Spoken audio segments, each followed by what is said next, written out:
All right, Shalom. First and foremost, I want to give all praises, honor, and glory to Yahweh, Bahashem, Yahweh Shai, Bahashem, Ruchaha, Kwadash. I want to give double honors to that apostle, and that is a great millstone who rule well and teach well. Peace and blessing to you, sincere Akim, that are pushing this truth all over the four corners of the earth, week in and week out, in all truth and sincerity. It's the brother Matt Thai from the GMS Virginia camp, coming to you through the spirit and power of Yahweh, Bahashem, Yahweh Shai, Yahweh being the true, holy, powerful name of the Heavenly Father. Yahweh Shai being the true, holy, powerful name of his only begotten Son, who the world ignorantly calls Jesus in Christ. Baha Hashem is in the name, and the Lord willing, this will be edifying information / lesson. And I want to do a video concerning this this video on YouTube from Black Journals is the name of the channel. The Shocking Truth: The West's Role in Haiti's Failure. Okay, and I want to, play this video, and periodically I'm gonna stop it and go into some things and go into some scriptures as well. Okay, and the so-called Haitians, are from the tribe of Levi. Okay, they are the Levites. Okay, part of the Southern Kingdom. Okay, the Southern Kingdom being Judah, Benjamin, and Levi.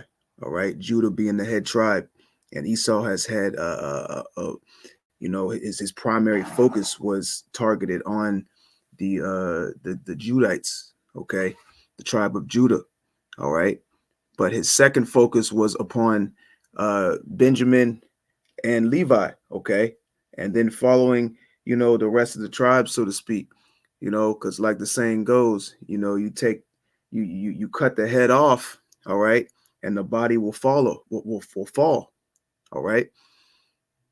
So without further ado, let's get into this video.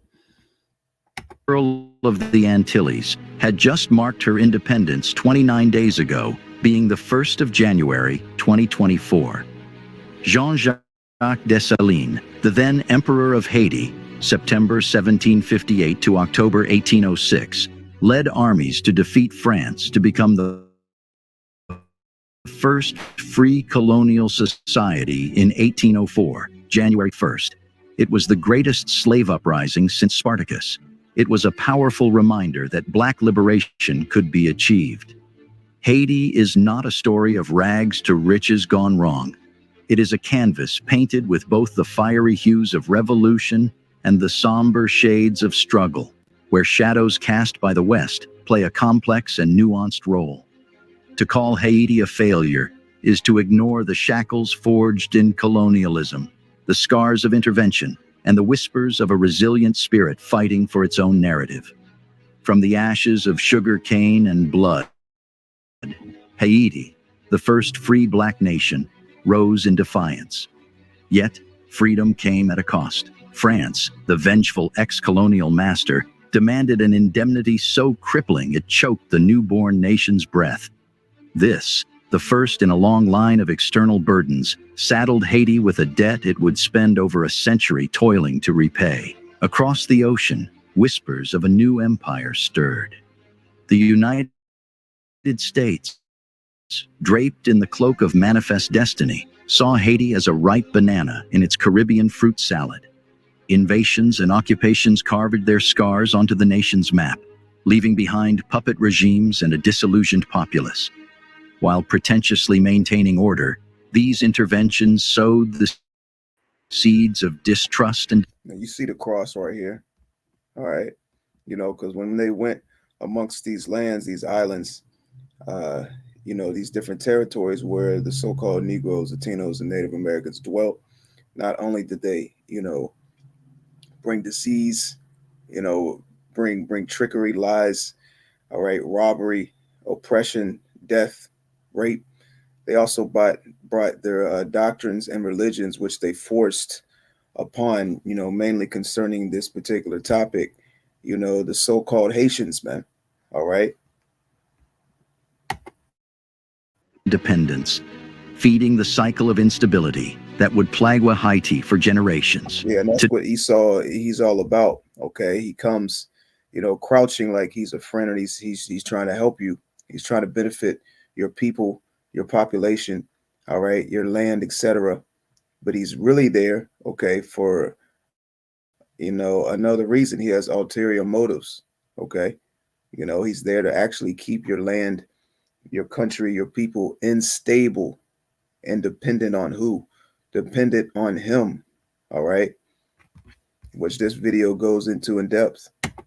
Today in this video, we are going to take a look at the role of the West on Haiti's failure as a nation. Before we continue, don't forget to support our works by at least hitting that like button. And that role, concerning, this narrator stating the role of the West, that's concerning Esau Edom, the so-called white man, all right, and his role on the so-called Haitians, all right, and the demise, the destruction, the poverty, all right, and various other matters that this video is going to go into, okay, and Esau's shameful history and his oppression upon, the so-called Haitians, all right.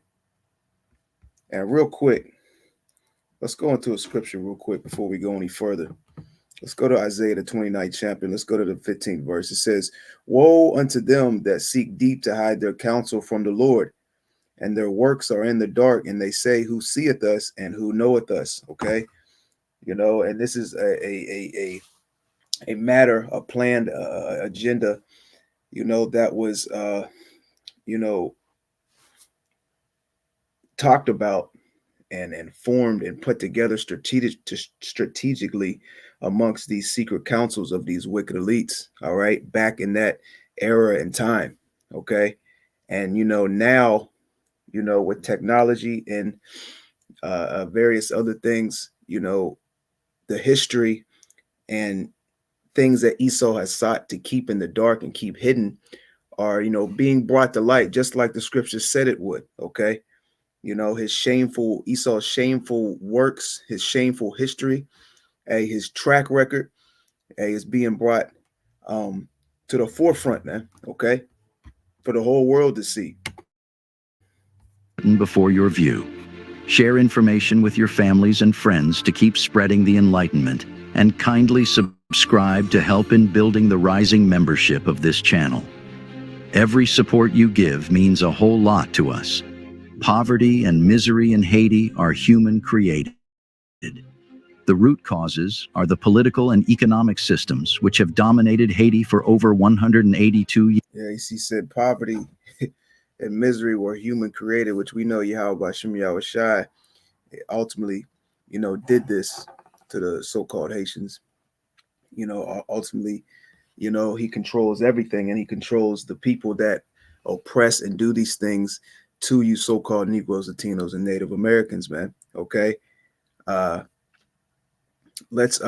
not sure if I finished out Isaiah 29 and 15, but let's read it again. It says, "Woe unto them that seek deep to hide their counsel from the Lord, and their works are in the dark, and they say, who seeth us and who knoweth us?" Okay. So ultimately all these things that happened, to you so-called Negroes, Latinos, and Native Americans at the time that they were happening, Esau was really setting things up and planning to keep all this a secret. He was not, he didn't have in his insider knowledge that in today's day and age that these things will be coming out, that these things will be brought to light, that these various, things concerning technology, to YouTube and these different platforms, okay, and even books being written, we're going to come out, all right, about, his dark secrets, all right, his agendas, his plans, all right, and his oppression and his strategic measures that he's taken against you so-called Negroes, Latinos, and Native Americans, man, all right? Years. These oppressive factors come from the international community, especially France and the United States. However, the Haitian elite, comprising only 3% of Haitians, has been a major factor in creating and continuing these oppressive conditions. Causal roots are not visible. Rather, they are the basis of the more visible and immediate factors. Even the overt human rights abuses are not visible on a daily basis. However, the Duvalier years were especially bad. Tens of thousands of people died or disappeared. Hundreds of thousands more felt forced to flee their homeland and seek a safer life elsewhere. Nearly everyone in the country felt the terror of the Duvaliers and their tonton macoute, that is, government-sponsored thugs who beat or killed for dominance. Before Europeans arrived, pillaged and killed off the natives, Hispaniola was an island of splendid rainforests and fertile plains. Native Caribbeans inhabited and cultivated the island for centuries before Columbus arrived in 1492. The Spanish, and soon after, the French, saw a land of opportunity. Spain and France divided Hispaniola in 1697, where the western one-third of the island became Haiti, ruled by the French, and the other side ruled by Spain, present-day Dominican Republic. The native population was decimated through warfare, slave labor, and European disease. Because the native population was You see, they not only brought, slave labor oppression, warfare, basically slaughter, but they also brought their disease.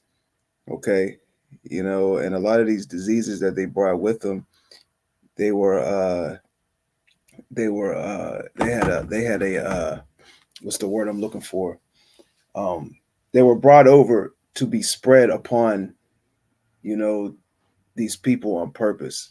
Okay, it wasn't like, which they did come over sick, and a lot of the sicknesses and diseases that they had spread out upon, the people concerning, the Levites, but you know, which the other tribes were, amongst, you know, uh, this land mass as well. It wasn't just all so-called Haitians, but they actually brought diseases over to spread as as a weapon against you so-called Negroes, Latinos, and Native Americans, man.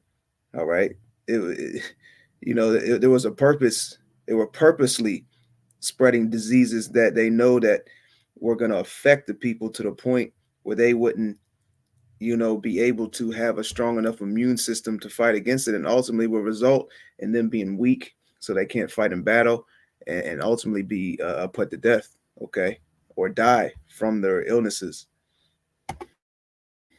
largely killed, people were kidnapped by the hundreds of thousands from Africa and shipped to the island for slave labor. Some believe it was the world's taste for coffee that led to massive slave labor in Haiti.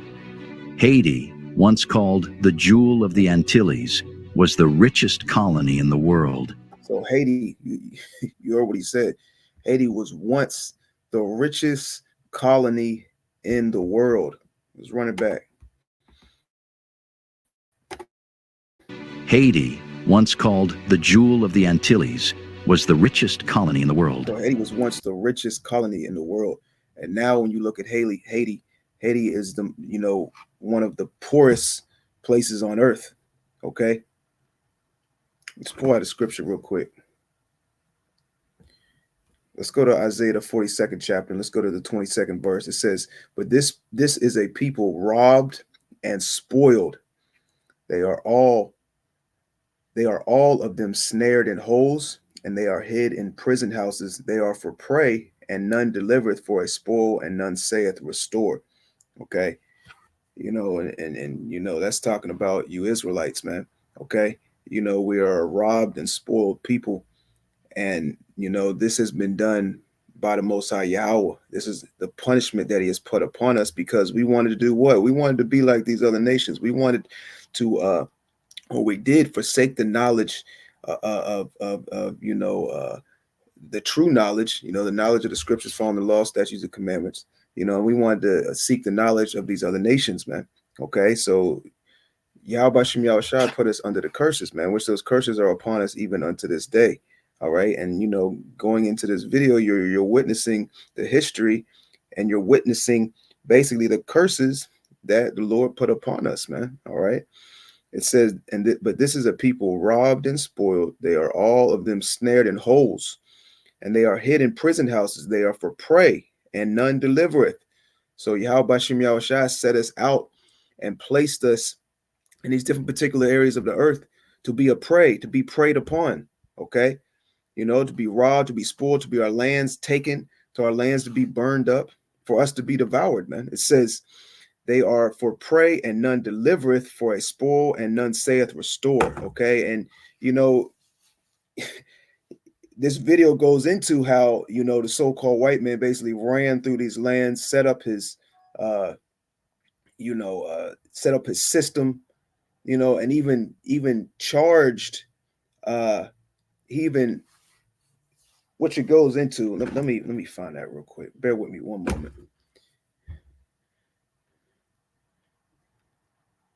Yeah, let's see here. It says, yeah, Haiti was Haiti, concerning Haiti is the only time a formerly enslaved people were forced to compensate those that who once enslaved them. So the so-called white man actually, you know, forced the Haitian people, the Haitian government, so to speak, to pay the ones, or pay back the ones, okay, or compensate the ones who came through and robbed and spoiled and basically oppressed them, okay, and they forced these different payments and compensations upon them, knowing that they would not be able to pay it, okay, so they could come in once again and further their agenda concerning setting up their banking systems and various other aspects as well. In the 1750s, Haiti provided as much as 50% of the GNP of France. The French imported sugar, coffee, cocoa, tobacco, cotton, indigo, and other exotic goods. In France, products were refined, packaged, and sold all over Europe. Incredible fortunes were made from this tiny colony on the island of Hispaniola. So basically, the whole earth profited off of you, so-called Negroes, Latinos, and Native Americans, off of your resources, your land, okay, or the land, I should say, that you reside, and also off of your labor, your forced slave labor, okay. Hispaniola. How could Haiti have once been the source of such wealth and today be the poorest country in the Western Hemisphere? How could this land that was once so productive be semi-barren? How did the jewel of the Antilles become a place where women and children sleep in fear?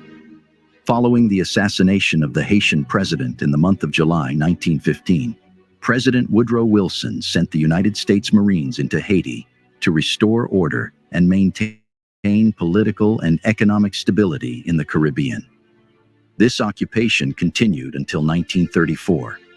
The United States government's interests in Haiti existed for decades prior to its occupation. As a potential naval base for the United States, Haiti's stability concerned U.S. diplomatic and defense officials who feared Haitian instability might result in foreign rule of Haiti. In 1868, President Andrew Johnson suggested the annexation of the island of Hispaniola, consisting of Haiti and the Dominican Republic, to secure a U.S. defensive and economic stake in the West Indies. From 1889 to 1891, Secretary of State James Blaney unsuccessfully sought a lease of Moly St. Nicolas, a city on Haiti's northern coast, strategically located for a naval base. In And that's another reason they wanted Haiti, concerning the land masses, because strategically, it was a good point or vantage point to set up, or have a military personnel there. Okay, because it just said that they basically wanted to set up their naval base on that location, man. Which the Germans also wanted that land of Haiti as well. 10, President William Howard Taft granted Haiti a large loan in hopes that Haiti could pay off its international debt, thus lessening foreign influence. The attempt failed due to the enormity of the debt and the internal instability of the country. France, as the former colonizer of Haiti, retained strong economic and diplomatic ties with the Haitian government. In the 1824 Franco-Haitian Agreement, France agreed to recognize Haitian independence if Haiti paid a large indemnity. This kept Haiti in a constant state of debt and placed France in a position of power over Haiti's trade and finances. Let us hear what the historian Professor Marlene. Yeah, see, he and that happens this until this day, man. Esau, he comes crouching. He comes like he wants to help. He wants to, he wants to give you this loan. Knowing that there's going to be heavy interest on these loans. That you're not going to be ultimately that you're not going to be able to pay these loans back, and he's actually betting and hoping on that you can't pay them back. Okay, so he can, like it says, let's rewind it real quick. And diplomatic ties with the Haitians.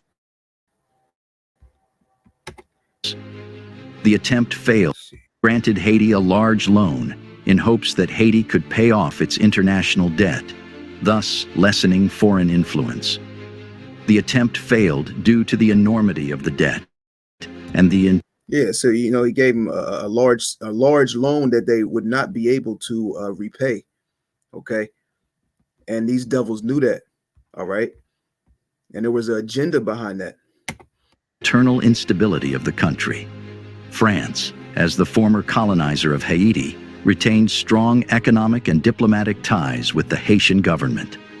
In the 1824 Franco-Haitian Agreement, France agreed to recognize Haitian independence if Haiti paid a large indemnity. This kept Haiti in a constant state of debt and placed France in a position of power over Haiti's trade and finances. Yeah, and that's what they wanted. They wanted the power over the trade, the finances. Okay, the economic status and all that, man. All right, let's go to John chapter 10 real quick. This is John 10 and 10. It says, "The thief cometh not, but for to steal and to kill and to destroy. I come that they might have life and that they might have it more abundantly." So, Esau, he's not uh you know when he speaks, when he comes and does particular things, when he acts, when he sets up different laws and programs, it's actually not for your benefit.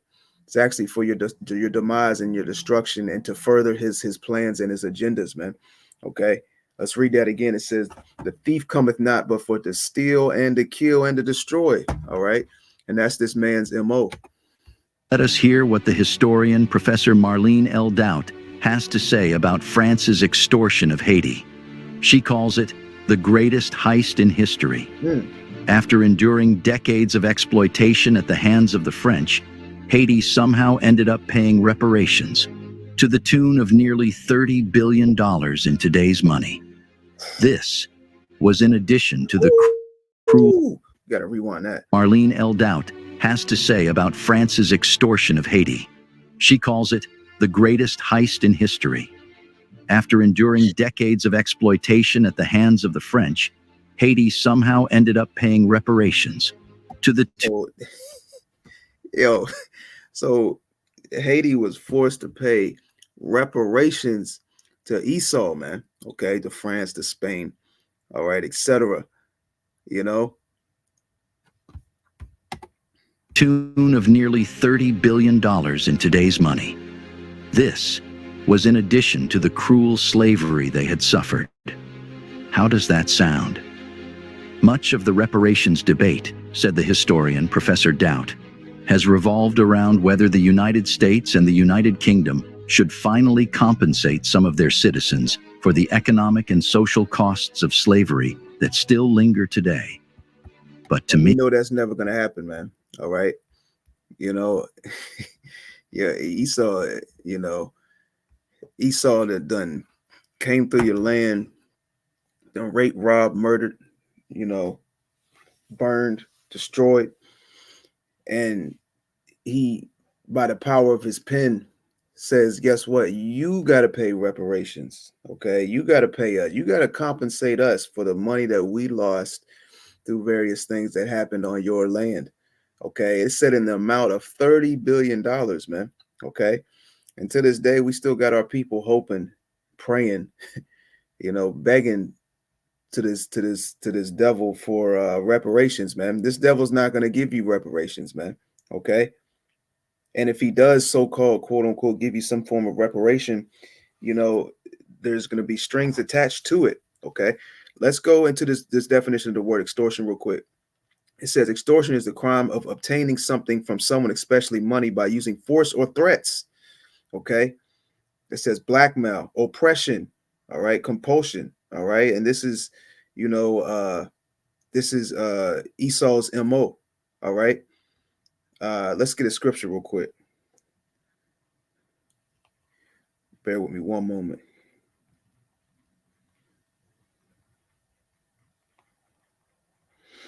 Let's go over to Sirach, the 12th chapter.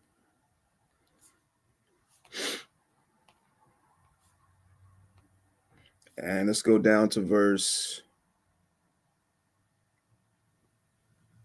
17. So let's start in verse 16. It says, an enemy speaketh sweetly with his lips. Okay, and you heard that, with let's find that part again.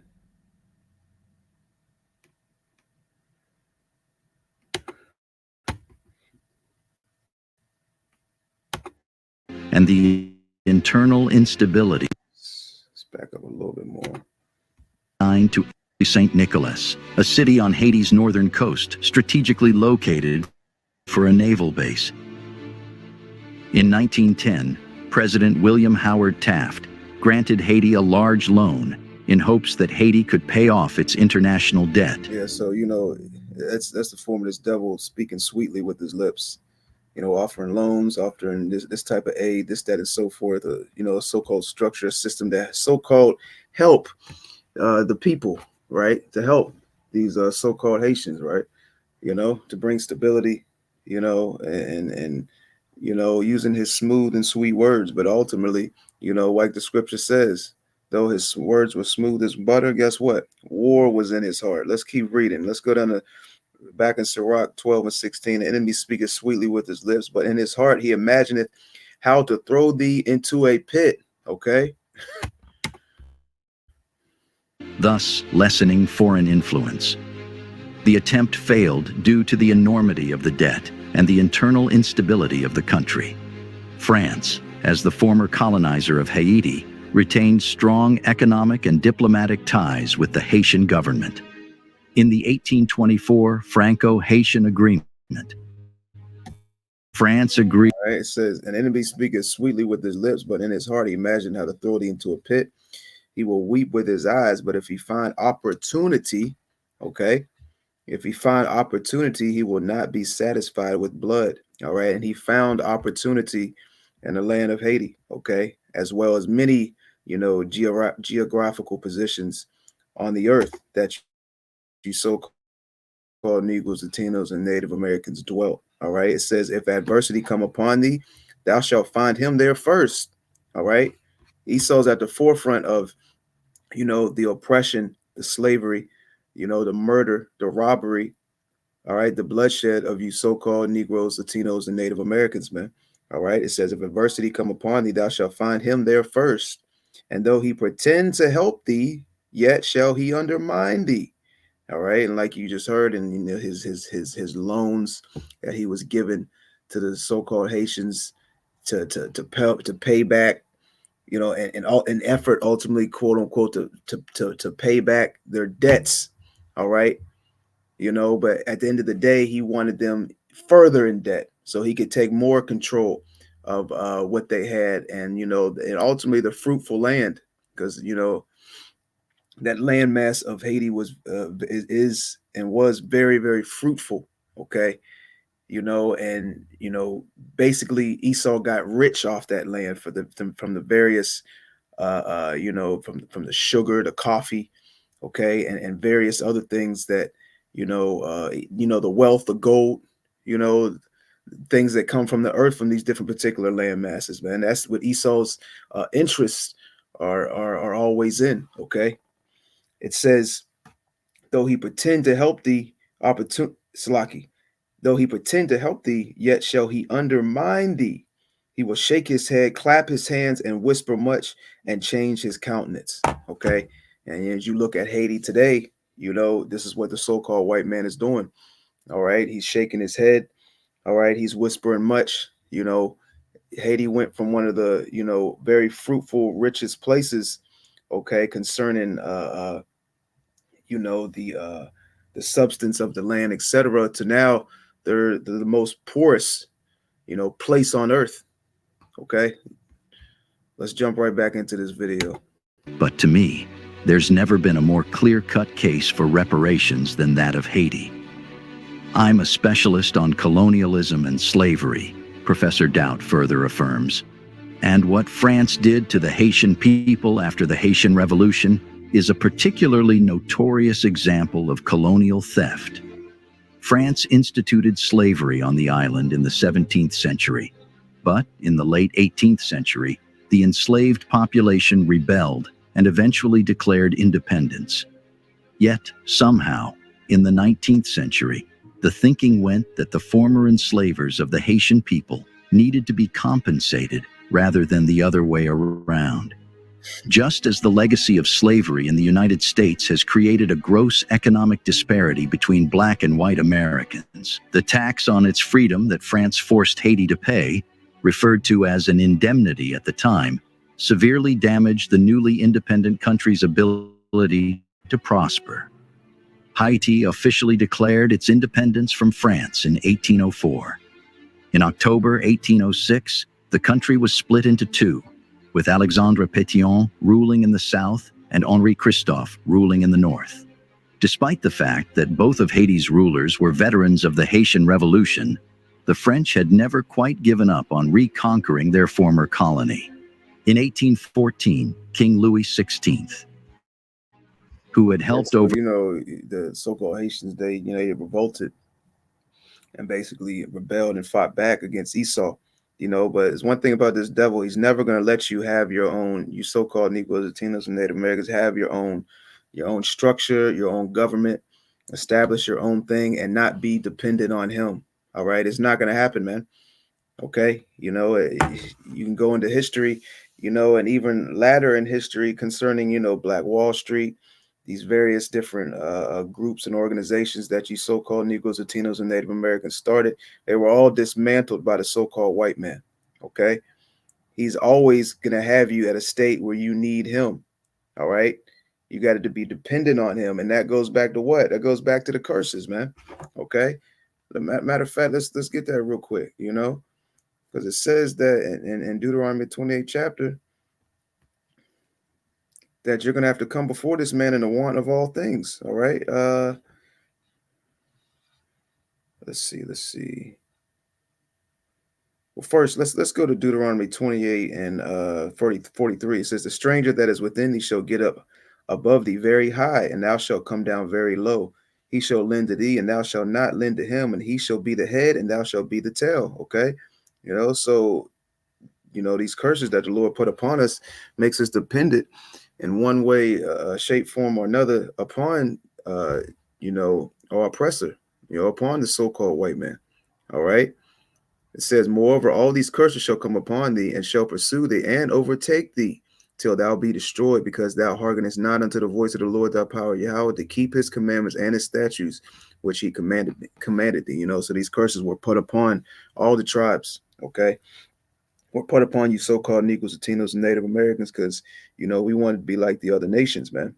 Okay. Let's see here. Let's go down to, bear with me one moment.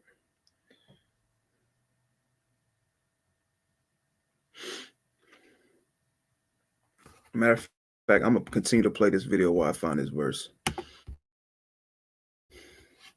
Overthrow Napoleon earlier that year, sent 3 commissioners to Haiti to assess the willingness of the country's rulers to surrender.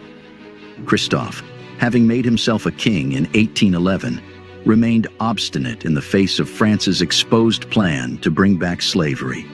Threatening war, the most prominent member of Christophe's cabinet, Baron de Vaste, insisted, "Our independence will be guaranteed by the tips of our bayonets." In contrast, Pétion, the ruler of the South, was willing to negotiate, hoping that the country might be able to pay France for recognition of its independence.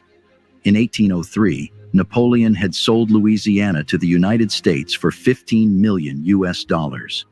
Using this number as his compass, Pétion proposed paying the same amount. Unwilling to compromise with those he viewed as runaway slaves, Louis XVIII rejected the offer. Pétion died suddenly in 1818, but Jean-Pierre Boyer, his successor, kept up the negotiations. Talks, however, continued to stall due to Christophe's stubborn opposition. Any indemnification of the ex-colonists, Christophe's government stated, was inadmissible. Once Christophe died in Yeah, you constantly have to negotiate, with these devils, for your overall well-being, man. Okay. They constantly, even though they declared their independence from France, they constantly had to negotiate with France. All right. For various matters, man. You know, uh, ultimately they were dependent. Okay. It says, this is Deuteronomy 28:48 says, therefore shalt thou serve thine enemies, which the Lord shall send against thee. All right. See, it's Yahweh Bashem Yahweh that sent these other nations against us, man. Okay, and that's what Jake doesn't understand. The majority of our people, man, they don't understand that everything that's happened to them as a nation as a whole, going back into history, was put upon us and brought upon us by the Lord. All right, by the one who they ignorantly call God. Okay, it says, therefore shalt thou serve thine enemies, which the Lord shall send against thee in hunger and in thirst and in nakedness and in the want of all things. So in the want of all things, you're going to have to go before this man. Okay. Even though the so-called Haitians declared their independence, they fought back, and for a time they felt like, okay, we can do this on our own. All right. For a time they said, okay, we no longer have to depend. All right. Or depend on these people, concerning the so-called white man. No, we don't no longer have to fear for our life. We're going to do on our own, establish our own thing and fight back. That only lasted, okay, for a time period, man. Okay. Because no matter, no matter what you do, how much you try to save, how much you try to fight back, how much you try to come together and establish, you're still under the curses, man. Okay. It says, in hunger and in thirst and in nakedness and in want of all things, and he shall put a yoke of iron upon thy neck until he have destroyed thee. All right. It says, the Lord shall bring a nation against thee from far, from the end of the earth, as swift as the eagle flieth, a nation whose tongue thou shalt not understand, a nation of fierce countenance. Okay. Esau has fierce countenance, man. Okay. It says, which shall not regard the person of old, nor show favor to the young. Okay. And that's what Esau has done. He's not showing, he don't care if you're old. He don't care if you're young. He don't care if you're a child. Okay. He don't care if you're elderly. All right. He looks at all you so-called Negroes, Latinos, and Native Americans the same, man. He has a perpetual hatred for you Israelites, man. All right, let's keep going into this video. October 1820, Boyer was able to reunify the two sides of the country. However, even with the obstacle of Christophe gone, Boyer repeatedly failed to successfully negotiate France's recognition of independence.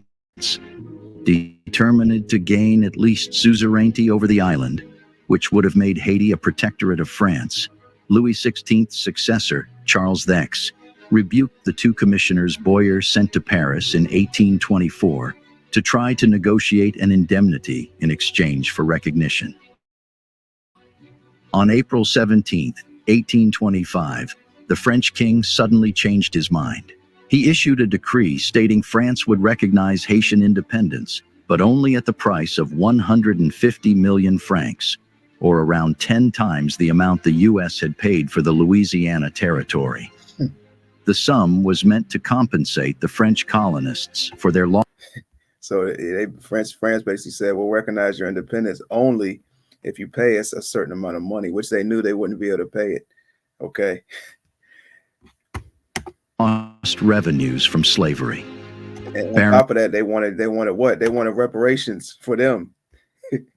They wanted Haiti to compensate, or the Haitian people to compensate their losses. All right. If you want your independence, you got to pay us a certain amount of money, for the losses, and which that it could be considered a form of reparations. All right. Which is madness, man. All right. But hey, that's the works of the devil, man.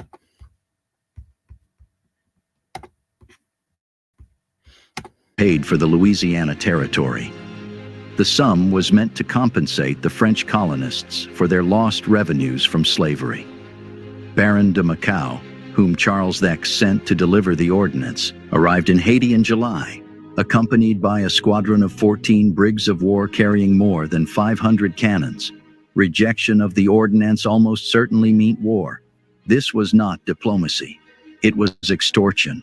With the threat of violence looming, on July 11, 1825, Boyer signed the fatal document, which stated, "The present inhabitants of the French part of Saint-Domingue shall pay, in 5 equal installments, the sum of 150 million francs, destined to indemnify the former colonists." This was how French prosperity, built on Haitian poverty. Newspaper articles from French prosperity built on Haitian poverty. Okay. And that's how this man has got up very, very high above thee, like it states in Deuteronomy 28 chapter, man. Okay. Let's go to Proverbs 22:7. It says, "The rich ruleth over the poor, and the borrower is servant to the lender." Okay. Which you still see unto this day, because guess what? The so-called white man is still in power. All right.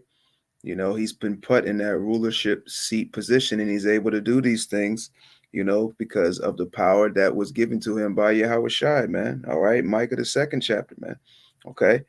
It says, the rich ruleth over the poor, and the borrower is servant to the lender. Okay. In today's day and age, if you want to, get a loan, you want to establish some type of business, you want to, become something, elevate to a certain status, you got to go before Esau in one way, shape, form, or another, man. Okay. You got to lend from him. This devil's not lending from us. All right. We don't have no type of government established. We don't have no type of army. All right. We don't have no type of bank. We don't have a seat, at these councils, at these world tables. Okay. the period reveal that the French king knew the Haitian government was hardly capable of making these payments, as the total was more than 10 times Haiti's annual budget. The rest of the world seemed to agree that the amount was absurd. One British journalist noted that the enormous price constituted a sum which few states in Europe could bear to sacrifice. Forced to borrow 30 million francs from French banks to make the first 2 payments, it was they forced a large sum upon them, knowing that it was not going to be able to be paid. It was basically impossible. It was unattainable. Okay, they declared a ludicrous amount of money, all right, for these people to pay, and they knew it wasn't going to be able to be paid. Okay, they were already preparing for the failure of payment. That was already in the works. They were getting their warships together. They were planning on invading the land, this, that, and so forth, man. Let's go to Proverbs 22:16. He that oppresseth the poor do increase his riches. So Esau oppresses you so-called Negroes, Latinos, and Native Americans, because we're the poor of the earth, okay? And he does this to elevate himself, all right? It says, and he that giveth to the rich shall surely come to want, okay? was hardly a surprise to anyone when Haiti defaulted soon thereafter. Still, the new French... They said it was hardly a surprise to anyone when Haiti defaulted soon thereafter. It wasn't a surprise to the French. It wasn't a surprise to, the British, all right, the Spaniards, ultimately these Edomites. It wasn't a surprise to them that, the so-called Haitians couldn't pay that bill. 2 payments. It was hardly a surprise to anyone when Haiti defaulted soon thereafter. Still, the new French king sent another expedition in 1838 with 12 warships to force the Haitian president's hand. The 1838 revision, inaccurately labeled Traité d'Amitié, or Treaty of Friendship, reduced the outstanding amount owed to 60 million francs. But the Haitian government was once again ordered to take out crushing loans to pay the balance. Although the colonists claimed that the indemnity would only cover 1/12 the value of their lost properties, including the people they claimed as their slaves, the total amount of 90 million francs was actually 5 times France's annual budget. The Haitian people suffered the brunt of the consequences of France's theft. Boyer levied draconian taxes in order to pay back the loans. And while Christophe had been busy developing a national school system during his reign, under Boyer and all subsequent presidents, such projects had to be put on hold. Moreover, researchers have found that the independence debt and the resulting drain on the Haitian treasury were directly responsible not only for the underfunding of education in 20th century Haiti, but also lack of health care and the country's inability to develop public infrastructure. Contemporary assessments, furthermore, reveal that with the interest from all the loans, which were not completely paid off until 1947, Haitians ended up paying more than twice the value of the colonists' claims. Recognizing the gravity of this scandal, French economist It's nothing but a scandal, nothing but a scam. And you see that today with the housing market, with these different business loans. You know, Esau wants you to enter into these particular contracts, take a loan from their banking system to get a nice house, you know, spend 400, 500, 600 million dollars on a house. And, you know, he's going to hit you with heavy taxes. And, you know, he's hoping that you can't pay for that house, that you can't keep up with the mortgages, that you can't pay those taxes. So he can swoop in and take it from you, man. All right. And ultimately, he really gives out these loans to you so-called Negroes, Latinos, and Native Americans in hope, just like you are hearing in this documentary video, in hopes of you can't paying it back. Okay. You know, let's go to Habakkuk chapter 2, and let's start in verse 5. It says, yea, also, or verse 4, it says, behold, his soul which is lifted up is not upright in him, but the just shall live by his faith. Yea, also because he transgresseth by wine, he is a proud man, neither keepeth at home, he enlarges his desire as hell, okay, and is as death, and cannot be satisfied. All right, there's nothing you can do to satisfy this man. Even if you would have paid those loans back, even if the so-called Haitians would have been able to somehow reach that bill, okay, or pay that so-called reparation to them, you think Esau would have been satisfied with that? You think Esau wouldn't have waged war once again upon that land? Come on, man. It says, and cannot be satisfied, but gathered unto him all nations, and heapeth unto him all people. Shall not all these take up a parable against him, and a taunting proverb against him, and say, woe to him that increases that which is not his? And this is what this man does, man. All right. He increases which is not his. All right. This land that he's on, concerning this land mass of so-called America and the islands, circling around it, and various other parts of the earth. All right. He took those lands, all right, by war. Okay. It says, woe to him that increases that which is not his. And that word woe means death and destruction. It says, how long unto him that ladeth himself with thick clay? Shall they not rise up suddenly that shall bite thee, and await that shall vex thee? And thou shalt be for booties unto them, because thou hast spoiled many nations. All the remnant of the people shall spoil thee because of men's blood, and for the violence of the land, of the city, and of all that dwell therein. Woe to him that coveteth an evil covetousness to his house, that he may set his nest on high, that he may be delivered from power of evil. Thou hast consulted shame to thy house by cutting off many people, and hast sinned against thy soul.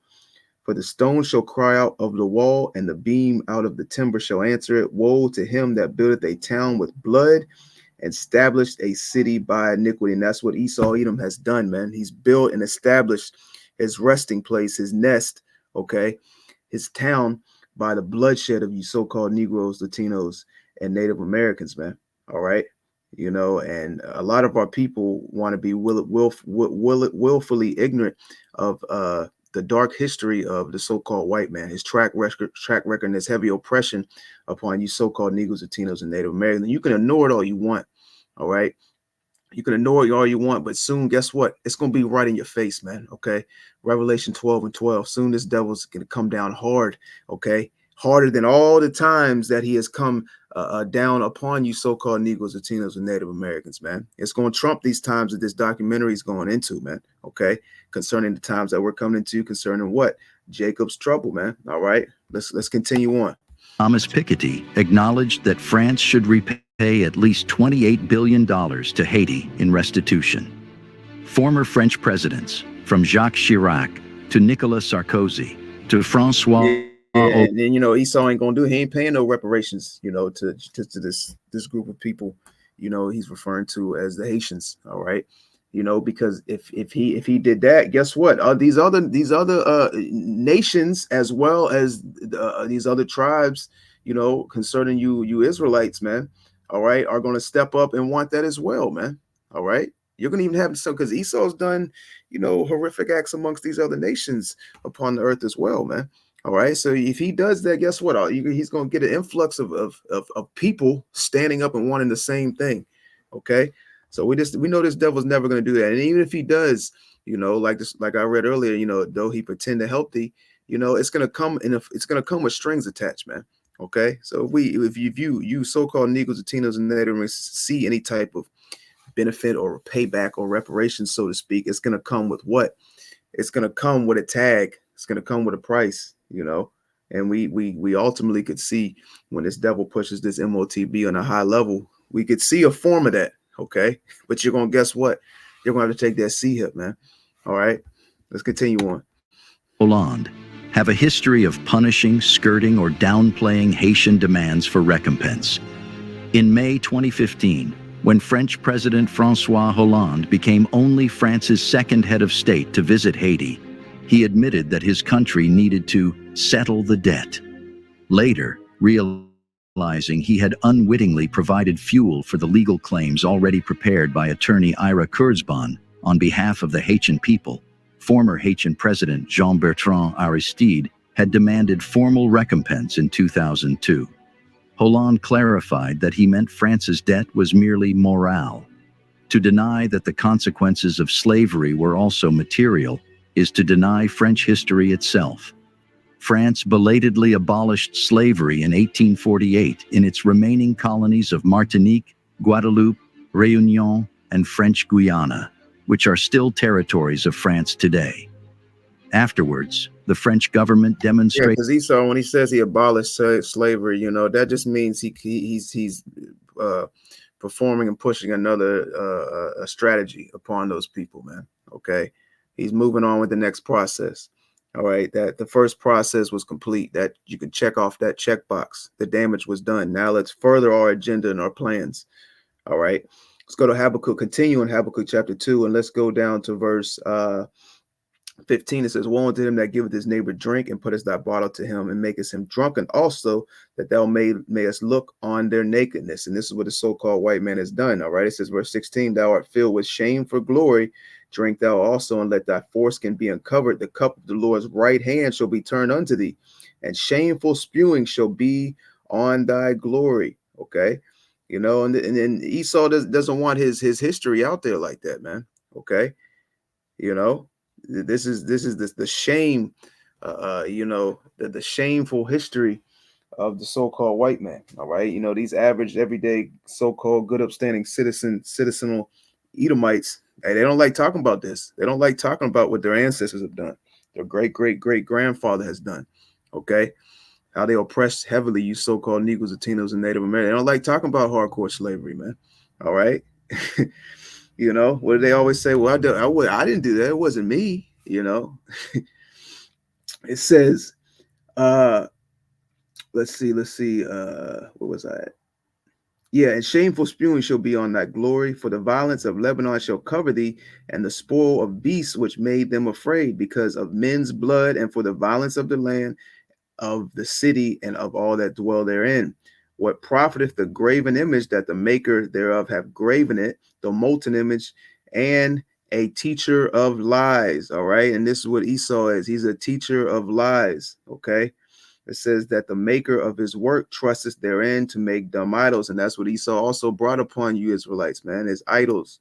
okay, Christianity, other doctrines and philosophies that you were forced to partake in, all right, under the decree of death. All right, it says, verse 19, woe unto him that saith to the wood, awake, to the dumb stone, arise, it shall teach. Behold, it is laid over with gold and silver, and there is no breath at all in the midst of it. But the Lord is in his holy temple. Let all the earth keep silence before him. All right, let's continue on in this video. Once again its understanding of slavery's relationship to economics when it took it upon itself to financially compensate the former It's owners. slavery's relationship to economics, because slavery has a heavy impact on economics.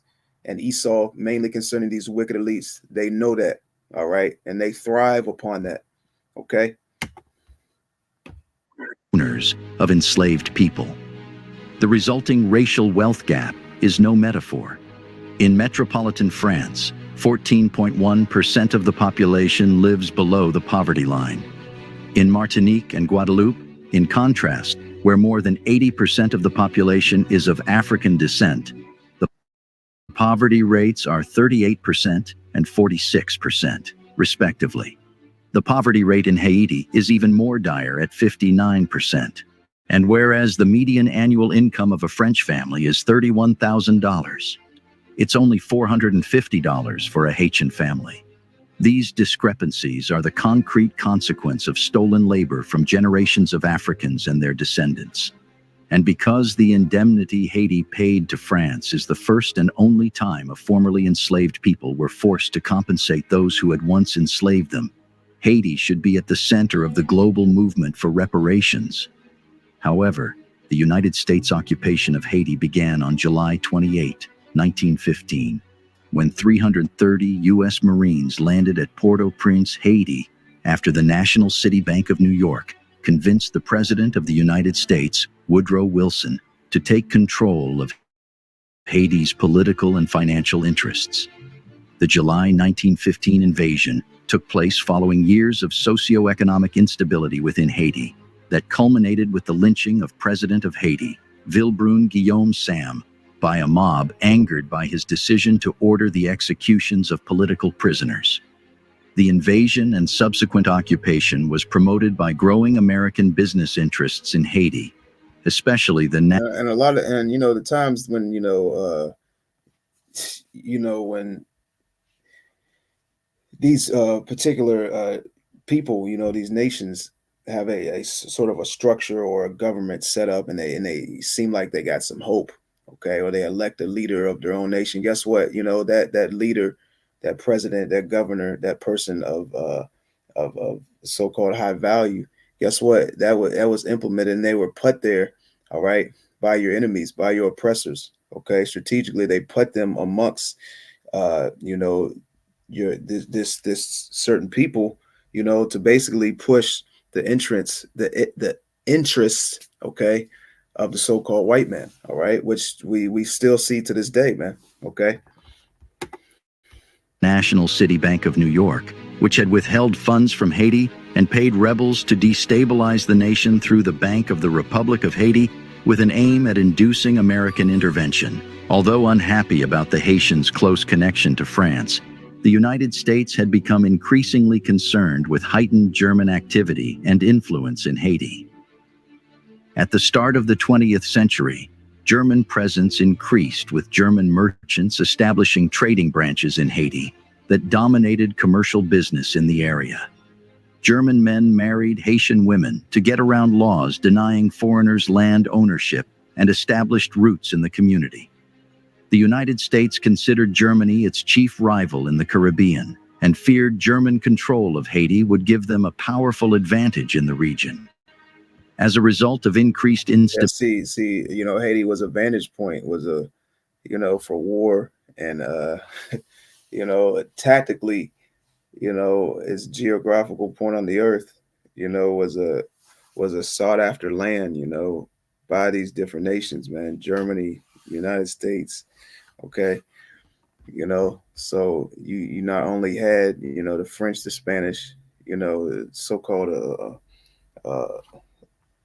these Edomites in America as well, but you had the Germans, all right, over in that landmass. Stability in Haiti in the years before 1915, the United States heightened its activity to deter foreign influence. Between 1911 and 1915, 7 presidents were assassinated or overthrown in Haiti, increasing U.S. policymakers' fear of foreign intervention. In 1914, the Wilson administration sent the U.S. Marines into Haiti. They removed $500,000 from the Haitian National Bank in December of 1914 for safekeeping in New York, thus giving the United States control of the bank. In 1915, Haitian President Jean Villebrun Guillaume Sam was assassinated, and the situation in Haiti quickly became unstable. In response, Yeah, see, that's the work of the devil, man. Okay, if you don't want to go with his orders, his plans, if you don't want to follow his agenda, guess what? He takes you out and he sets up another leader. If you ain't trying to do it, you're gonna die the same way. And he makes it seem like it was an angry mob, it was of your own people, or this, that, so forth happened. Okay, he takes the blame off of himself. Okay, and we've seen that even over here in the in America, man. Okay. President Wilson sent the U.S. Marines to Haiti to prevent anarchy.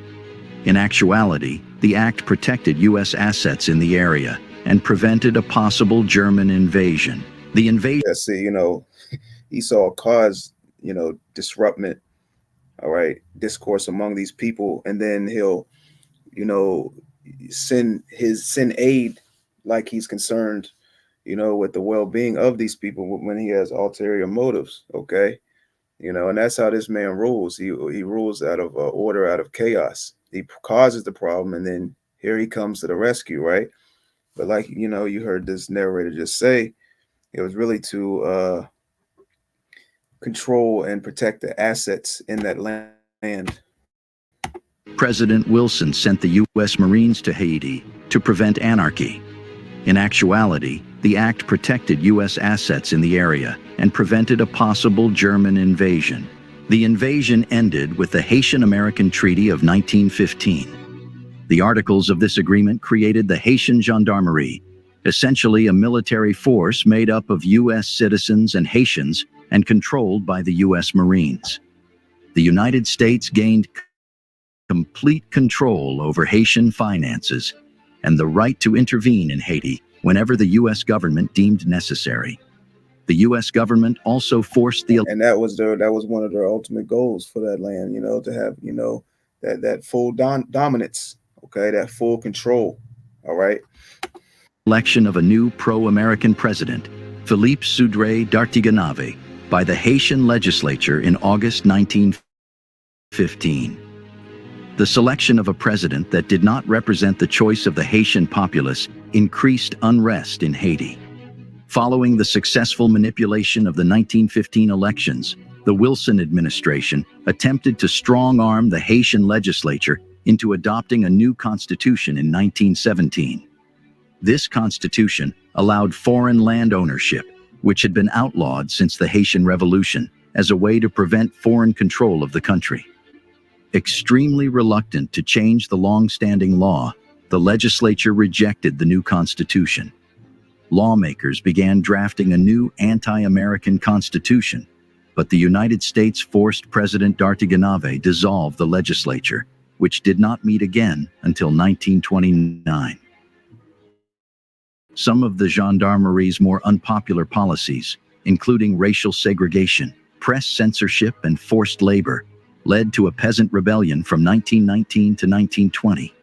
The U.S. Senate sent an investigative committee into Haiti in 1921 to examine claims of abuse, and subsequently, the U.S. Senate reorganized and centralized power in Haiti. After the reorganization, Haiti remained fairly stable, and a select group achieved economic prosperity, though most Haitians remained in poverty. In 1929, a series of strikes and uprisings led the United States to begin withdrawal from Haiti. In 1930, U.S. officials began training Haitian officials to take control of the government. In 1934, the United States, in concert with President Franklin D. Roosevelt's Good Neighbor policy, officially withdrew from Haiti while retaining economic connections. Haiti's economic and social development continues to be hindered by political instability, increasing violence, and unprecedented levels of insecurity, which exacerbate fragility. Haiti remains the poorest country in the Latin America and the Caribbean (LAC) region, and among the poorest countries in the world. In 2022, Haiti had a GDP per capita of 1745.9 US dollars and a Gini index of 41.1. On the United Nations Human Development Index, Haiti ranked 163 out of 191 countries in 2022. Amid the lingering political and institutional crisis, high vulnerability to natural hazards, coupled with violent gangs vying to gain control over business districts, the economy contracted for 4 consecutive years by 1.7% in 2019. Yeah, and them violent gangs, basically those militias, whatever you call them, they're funded by ultimately these wicked elites, man, to cause this stable that particular region. Okay, and he talked about the earthquakes and the so-called natural disasters that also plague Haiti. Well, Esau has a hand in that as well, which ultimately he's controlled by the Most High Yahweh. But he uses his heart machine, his weather manipulation upon these nations, man. Upon these regions of the earth. Okay, he sends those waves to move those fault lines, to cause earthquakes, to cause tsunamis, as well as various other matters. All right. 191 countries in 2022.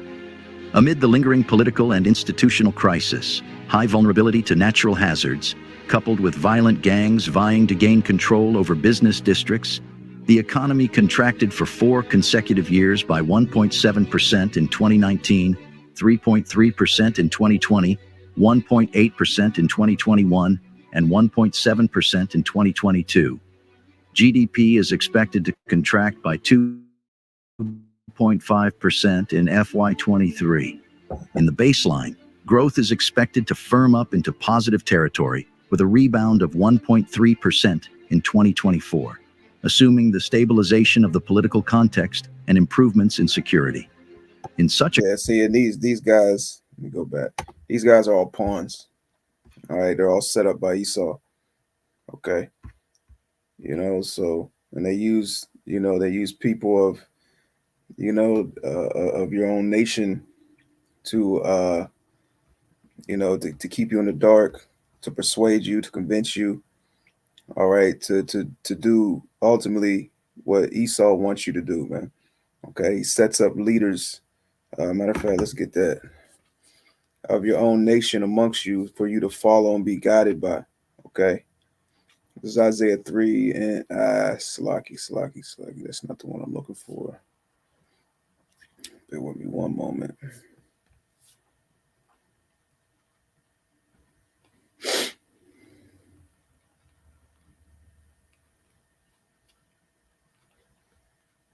Bear with me one moment.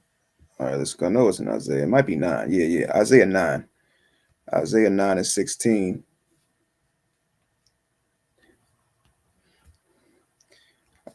It says, "For the leaders of this people cause them to err, and they that are led of them are destroyed.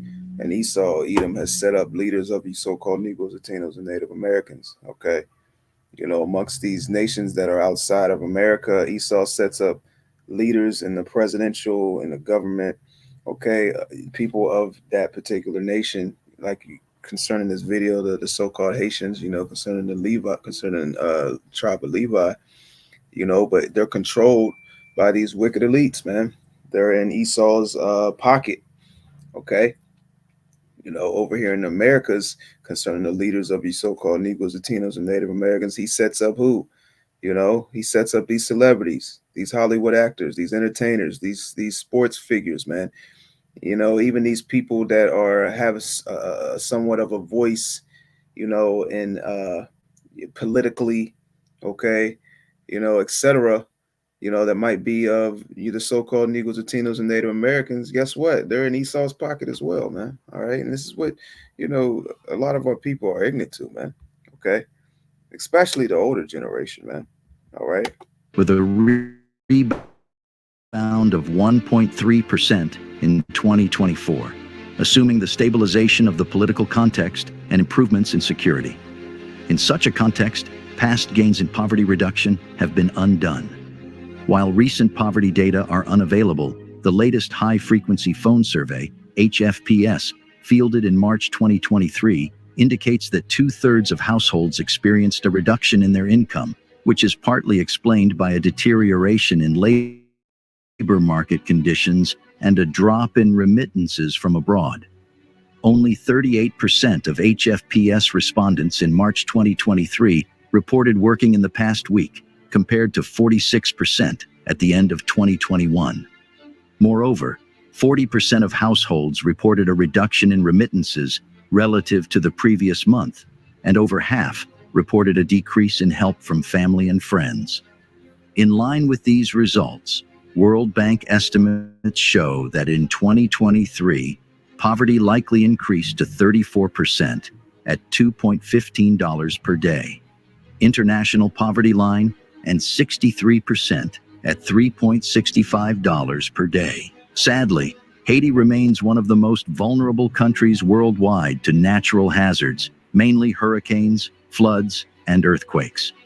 More than 96% of the population is exposed to these types of shocks. On August 14, 2021, an earthquake measuring magnitude 7.2 on the Richter scale struck the southern region of Haiti, an area where approximately 1.6 million people live.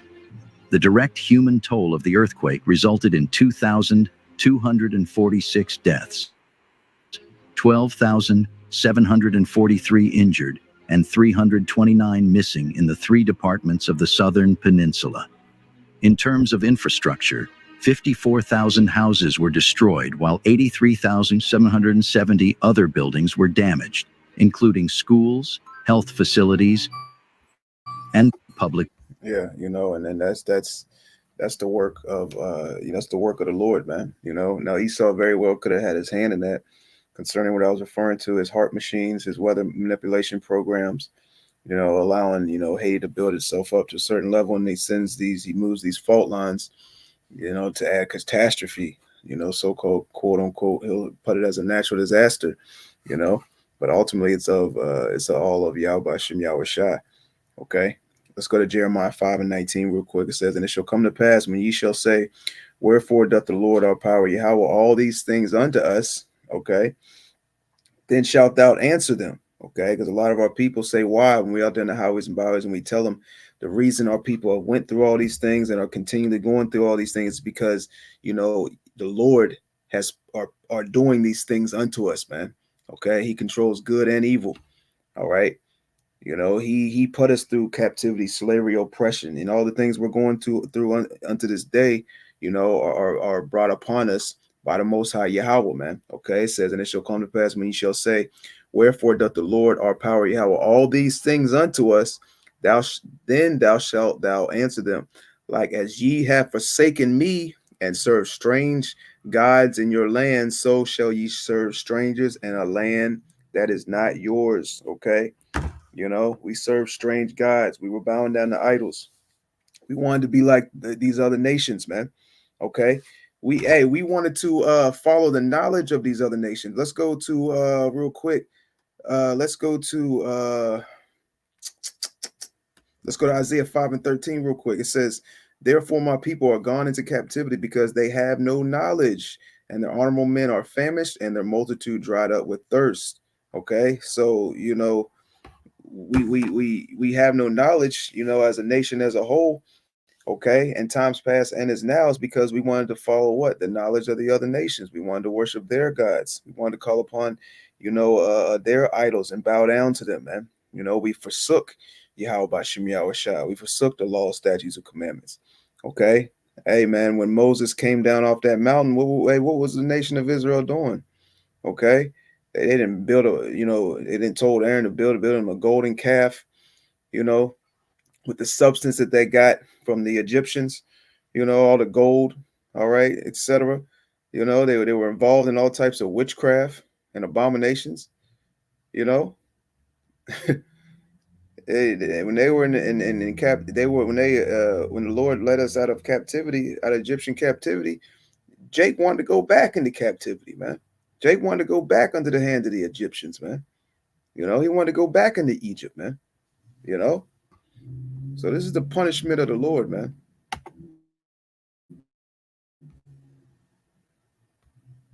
Buildings.